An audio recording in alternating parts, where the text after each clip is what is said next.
Hey y'all, I'm back with another Am I the A-hole story, okay? Y'all get ready for this one. This was actually a story that they are beautiful. I'm sorry, that she actually read and I came across it again, okay? So like I said, shout out to her because she gave me the courage to start doing it myself to help my public speaking.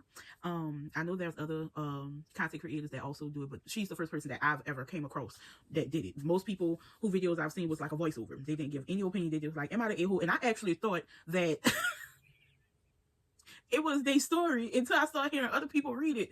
So yeah, and then I came across this guy. He would actually read it, but he was making it as if it was his own story. So I was oblivious to the fact that they were reading stories, other people's stories. So okay, so this one says, "Am I the a-hole for telling my friend what her tattoo really says?" Throwaway. My friend knows my friend group knows my main. I 37 male went out New Year's Eve with a group of friends, and the group had some friends of friends. Basically, people I've only known in passing. One of them, Andy, 39 male, brought his girlfriend Julie, 30s female. Julie decided to show a tattoo she got last week. She rolled up her sleeve to show it and announced proudly it said "Strength and Beauty" in Chinese. It was on her forearm, and I almost spit take.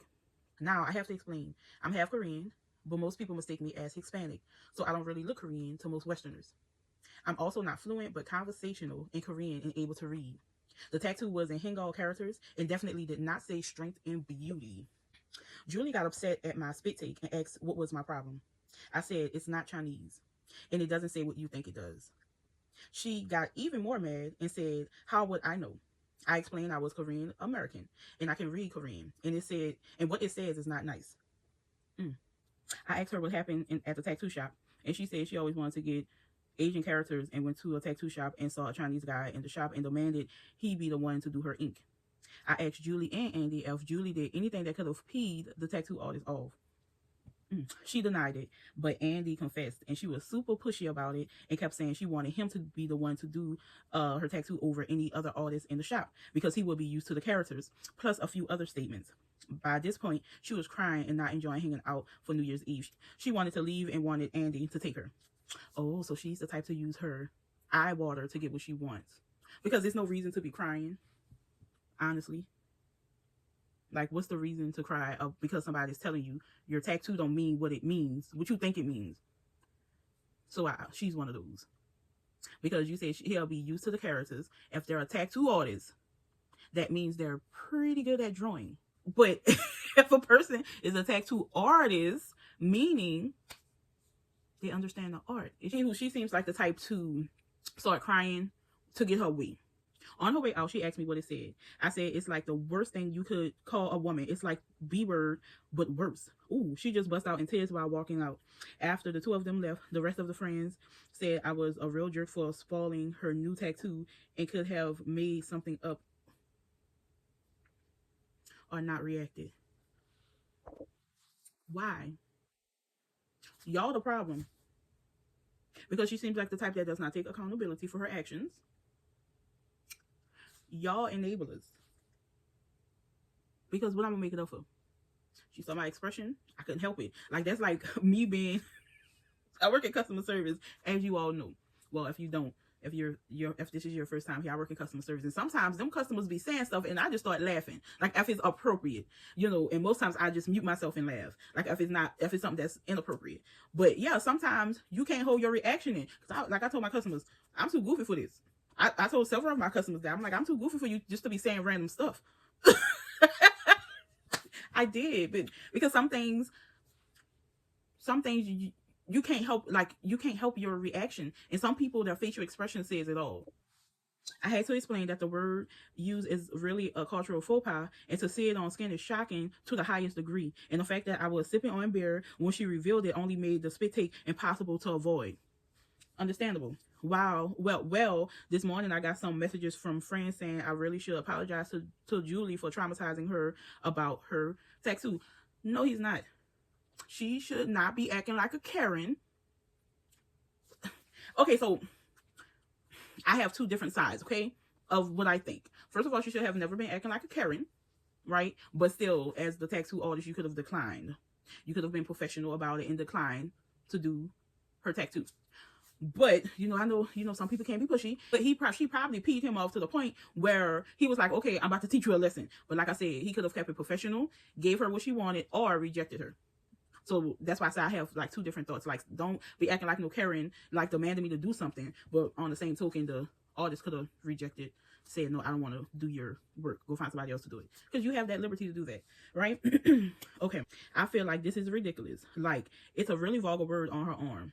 And if I had it on my skin, I'd like to know.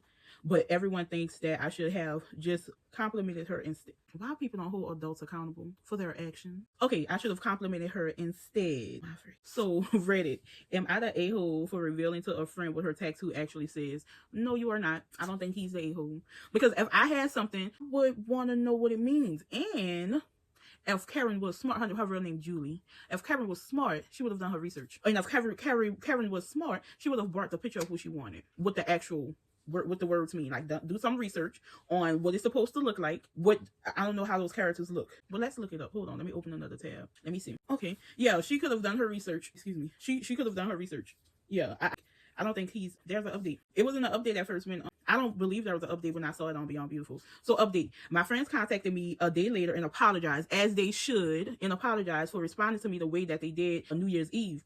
They said they were more worried about the New Year's Eve party being brought down that night. But after sleeping on it and getting back to work, most of them realized they too would have wanted to know if they got branded with a vulgar word. Right. Also, very few knew Julie and only knew her through Andy, so they mostly tolerated her. That's the problem. See, that's just, and I'm about to go off topic. See, that's just like some in-laws being tolerated instead of people expressing how they really feel. And that's how people behavior continue to be how it is, because if you have a mother-in-law that you just tolerate, or a father-in-law or a sister-in-law that you just tolerate, but they're obnoxious, I think I'm saying that right, but anyway, their actions are going to continue, because if no one is telling them about their actions, it's going to continue. And that's what happens when you tolerate people. They get words that's worse than a B word tattooed on them. Okay, apparently this isn't her first apparently this isn't her first incident either. I'm not surprised. Julie isn't YT, which is kind of funny. Everyone painting her as a YT blonde girl. LOL. I decided to play peacemaker and talk to Andy and Julie, and even offered to meet with them at the tattoo shop. We went Friday night, walked in, and saw the tattoo artist in question. Funny thing is, most agents can tell I'm half Asian by looking, so he must have mean he saw me and went, you told her what it said, yes? Kind of nonchalantly in Korean. We had a brief discussion in Korean. He remarked my accident has a American twang to it. Asked where my family is from. Found out both our families came from the same city.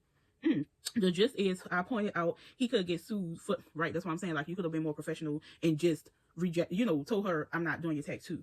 So the gist is, I pointed out he could get sued for the tat. He admitted he pressed his luck with it and offered to pay, out of pocket, for another artist in the shop to do a cover up. Okay.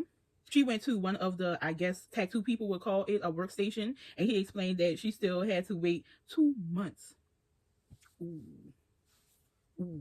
I never knew in order to get a cover up, you had to wait a certain time. Julie didn't like that. Even when the artist explained that standard procedure is to wait 2 months for a tat to heal until a cover up is done.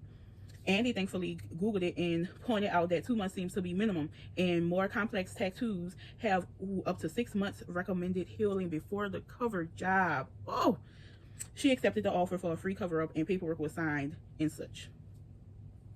So what did we learn here today, guys and girls? Don't go in anybody's establishment being a Karen and being pushy. Ask questions. Look at the artist's work. And you won't be in that predicament like Julie Karen Julie. Yeah. But he's not the a-hole, because if I have something tattooed on me, I would want to know if it's not the correct, the right saying that I requested. So no, he's not the a-hole. Karen is the a-hole in both situations. Because what you crying for? Because I'm telling you what something mean. Like, ooh, I just don't like grown people that be whining. So, ooh, what y'all think? Y'all comment below.